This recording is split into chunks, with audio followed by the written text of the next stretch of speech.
आप देख रहे हैं इंडिया पब्लिक खबर और मैं हूं अर्जिता मिश्रा। इंडिया पब्लिक खबर में वक्त हो चुका है स्पेशल बुलेटिन का। चलिए नजर डालते हैं इस वक्त की देश दुनिया की बड़ी खबरों पर। डॉक्टर भीमराव अंबेडकर की पुण्यतिथि के मौके पर राष्ट्रपति द्रौपदी मुर्मू ने उन्हें श्रद्धांजलि अर्पित की। संसद भवन परिसर में आयोजित कार्यक्रम में प्रधानमंत्री नरेंद्र मोदी, कांग्रेस अध्यक्ष मल्लिकार्जुन खड़गे और सोनिया गांधी समेत अन्य नेताओं ने भी उन्हें श्रद्धा सुमन अर्पित किए। इस मौके पर प्रधानमंत्री मोदी ने ट्वीट कर कहा कि महापरिनिर्वाण दिवस पर मैं बाबा साहेब अंबेडकर को श्रद्धांजलि अर्पित करता हूं। मैं हमारे राष्ट्र के लिए उनकी अनुकरणीय सेवा को याद करता हूं। उनके संघर्षों ने लाखों लोगों को उम्मीद दी और भारत को इतना व्यापक संविधान देने के उनके प्रयासों को कभी भुलाया नहीं जा सकता। भारत ने हाल ही में दुनिया की 20 प्रमुख अर्थव्यवस्थाओं के संगठन G20 की अध्यक्षता संभाली है। सितंबर 2023 में भारत में G20 का शिखर सम्मेलन आयोजित किया जाएगा। इसकी तैयारियों को अंतिम रूप देने को लेकर प्रधानमंत्री नरेंद्र मोदी के नेतृत्व में सर्वदलीय बैठक संपन्न हुई। इस दौरान पीएम एक एक कर राजनीतिक दलों के प्रमुख नेताओं से भी मिले। इनमें कांग्रेस पार्टी के अध्यक्ष मल्लिकार्जुन खड़गे से लेकर आम आदमी पार्टी के अरविंद केजरीवाल तक शामिल रहे। G20 बैठक से पहले पीएम मोदी के साथ बंगाल की सीएम ममता बनर्जी और आंध्र प्रदेश के मुख्यमंत्री जगन मोहन रेड्डी भी गहन चर्चा करते दिखे। इसी बीच राष्ट्रीय सुरक्षा सलाहकारों, सुरक्षा परिषदों के सचिवों की पहली भारत मध्य एशिया बैठक राजधानी दिल्ली में शुरू हुई। इस बैठक की अध्यक्षता राष्ट्रीय सुरक्षा सलाहकार अजीत डोभाल ने इस बैठक में सभी का स्वागत किया। इस सम्मेलन में कजाकिस्तान, किर्गिस्तान, तजाकिस्तान समेत उज्बेकिस्तान के शीर्ष अधिकारी शामिल हुए हैं। एक दिन की इस बैठक को संबोधित करते हुए अजीत डोभाल ने कहा कि अफगानिस्तान और आसपास के क्षेत्र में आतंकी गुटों की मौजूदगी एक गंभीर चिंता का विषय है। उनको मिलने वाली आर्थिक रसद पूरे क्षेत्र के लिए हमारी फिक्र का विषय बन चुका है।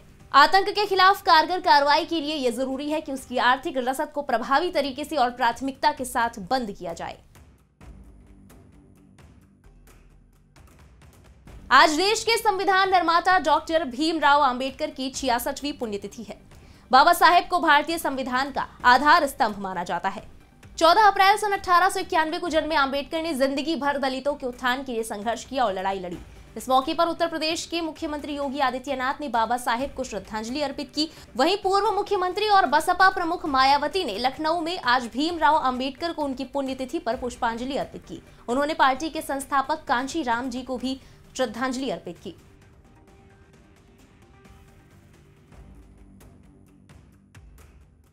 बुधवार यानी 7 दिसंबर से होने वाले संसद के शीतकालीन सत्र से पहले केंद्र सरकार ने आज सर्वदलीय बैठक बुलाई। इस बैठक में रक्षा मंत्री और भाजपा सांसद राजनाथ सिंह, संसदीय कार्य मंत्री प्रहलाद जोशी, टीएमसी सांसद डेरेक ओब्रायन समेत कई वरिष्ठ नेता मौजूद रहे। सरकार का प्रतिनिधित्व रक्षा मंत्री राजनाथ सिंह और राज्यसभा में सदन के नेता पीयूष गोयल ने किया। इस बैठक में दोनों सदनों को सुचारू रूप से चलाने को लेकर चर्चा हुई। इसके अलावा विपक्षी नेताओं ने केंद्र सरकार के समक्ष कई मांगे उठाई। बता दें कि शीतकालीन सत्र 7 दिसंबर से शुरू होगा और 29 दिसंबर तक चलेगा। गुजरात चुनाव कार्यक्रम के कारण सत्र को भी 1 महीने की देरी करनी पड़ी। शीतकालीन सत्र 29 दिसंबर 2022 तक चलेगा और इसमें कुल 17 कार्य दिवस होंगे। उधर सिंगापुर के माउंट एलिजाबेथ अस्पताल में राजद सुप्रीमो लालू प्रसाद यादव का किडनी ट्रांसप्लांट सोमवार को सफलतापूर्वक पूरा कर लिया गया। सीएम नीतीश कुमार ने मीडिया से बात करते हुए कहा कि उन्होंने तेजस्वी यादव से फोन पर बात कर लालू यादव के स्वास्थ्य की जानकारी ली है। तेजस्वी यादव ने उन्हें बताया कि वो अब बिल्कुल ठीक हैं। कामना करते हैं कि वो जल्द ही घर वापस आएंगे। हाँ, नहीं, अच्छी स्थिति। कल ही जब उनका हुआ तभी हम फोन करके बात कर ही लिए थे। बहुत अच्छा है, ठीक है उनका एकदम। ये तो बिल्कुल खुशी की बात है कि उनका सब कुछ ठीक ढंग से हो गया है और वहाँ के डॉक्टर्स ने भी कह दिया है कि नहीं बहुत अच्छे हैं। उनसे हमारी बात उनके सब लोगों से हुई है, तेजस्वी से भी बातचीत हुई है। इसी बीच हिंदू महासभा द्वारा शाही ईदगाह मस्जिद के अंदर हनुमान चालीसा का पाठ करने की धमकी के बाद मथुरा, उत्तर प्रदेश में सुरक्षा बढ़ा दी गई है। हिंदू महासभा ने हाल ही में दावा किया था कि परिसर भगवान कृष्ण का वास्तविक जन्म स्थान था। पुलिस ने हिंदू महासभा के एक सदस्य को भी हिरासत में लिया जो पवित्र जल चढ़ाकर ईदगाह की शुद्धि करने जा रहा था। गौरतलब है कि अखिल भारत हिंदू महासभा ने शाही मस्जिद में लड्डू गोपाल की प्रतिमा स्थापित करने की घोषणा की है। हिंदूवादी संगठनों की इन धमकियों को देखते हुए आज मथुरा छावनी में तब्दील कर दी गई।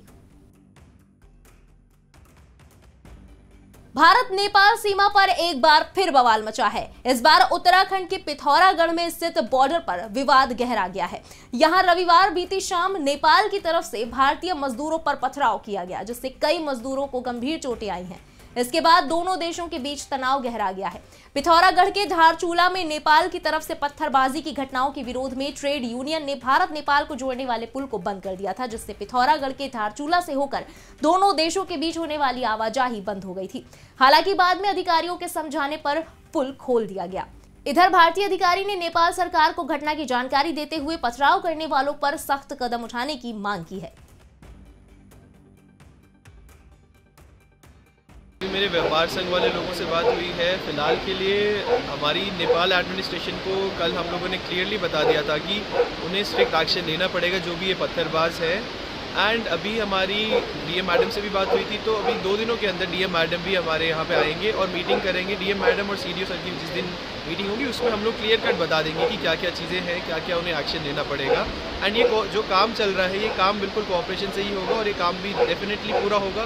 उनके जो भी डाउट्स हैं उन डाउट्स या जो भी मिस इन्फॉर्मेशन चल रही है कि भारत तटबंध बना रहा है जिससे नेपाल को नुकसान है, वो सब फॉल्स है और उसमें अगर कुछ भी दिक्कत होगी तो उन्हें हम लोग पूरा क्लियर कर लेंगे और टेक्निकल टीम्स दोनों तरफ से बैठेगी जिसमें पूरी क्लैरिटी हम उन्हें समझा देंगे ताकि आगे से कोई मिस इन्फॉर्मेशन स्प्रेड ना हो पाए। बढ़ते हैं अगली खबर की तरफ। भारतीय मौसम विज्ञान विभाग यानी आईएमडी की ओर से तमिलनाडु में भारी बारिश की आशंका जताई गई है। आईएमडी के मुताबिक 8 अक्टूबर को यहां भारी से भारी बारिश हो सकती है, जिस कारण बाढ़ जैसी स्थितियां बन सकती हैं। इसको देखते हुए यहां एनडीआरएफ की 6 टीमों को तैनात किया गया है। जानकारी के मुताबिक आईएमडी अलर्ट के मद्देनजर एनडीआरएफ अराक्कोनम की 6 टीमों को नागपट्टिनम, तंजावुर, तिरुवरूर, कुड्डालोर, माइलादुथुराई और चेन्नई में तैनात किया गया है। कहा गया है कि इन टीमों को बाढ़ की स्थिति से निपटने के लिए पहले से तैयार रहने को कहा गया है। वहीं एनडीआरएफ अराक्कोनम का कंट्रोल रूम में 24 घंटे स्थिति की निगरानी करेगा। मौसम वैज्ञानिकों के मुताबिक दक्षिण अंडमान सागर पर कम दबाव का क्षेत्र बन रहा है। इसके पश्चिम उत्तर पश्चिम की ओर बढ़ने की आशंका है और दक्षिण पूर्व बंगाल की खाड़ी पर एक दबाव में केंद्रित होने की संभावना है, जिसके चलते तमिलनाडु और पुडुचेरी में भारी से भारी बारिश के आसार जताए गए हैं। दिल्ली की वायु गुणवत्ता मंगलवार को बेहद खराब श्रेणी में दर्ज की गई। यहां system of air quality and weather forecasting and research के मुताबिक वायु गुणवत्ता सूचकांक 337 दर्ज किया गया। वहीं प्रदूषण का स्तर बढ़ने के साथ ही दिल्ली की सड़कों पर BS3 पेट्रोल और BS4 डीजल कारें प्रतिबंधित कर दी गई हैं। केंद्रीय प्रदूषण नियंत्रण बोर्ड के आंकड़ों के मुताबिक सोमवार को दिल्ली में वायु गुणवत्ता सूचकांक 347 दर्ज किया गया। ग्रेटर नोएडा में सूचकांक सबसे ज्यादा 350, जबकि गाजियाबाद में न्यूनतम 281 दर्ज किया गया। एनसीआर के दूसरे शहरों में भी हवा खराब या बेहद खराब रही।